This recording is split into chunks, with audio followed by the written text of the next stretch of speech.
করেন, শহরে আর যাওয়ান লাগবো না। শোনেন, রিজিকের মালিক হচ্ছে আল্লাহ। আল্লাহ অবশ্যই আমাকে ডাইল বাজার একটা না একটা ব্যবস্থা করে দিব। বান্দার কথা না শুনে আল্লাহ কই যাইব, এত চিন্তা করেন না। হ্যাঁ, আল্লাহ ভরসা, আল্লাহ ছাড়া তো আমাদের আর কেউ নাই। সেইটাই। আর এই যে আপনার কন্যা, সে তো সারা দিন আব্বা আব্বা কইরা গলা শুকায় ফেলে।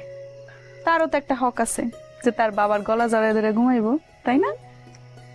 আর তোমার? আমার তো পুরাটাই।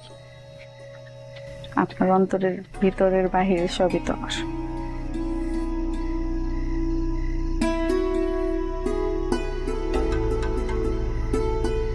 আগে কইছিলাম এত টেকা টেকা কইরো না। পোলার সম্পদ দেখা বাপ আর মাইয়া দুইজন মিলে একটা পাগল হইয়া গেছো।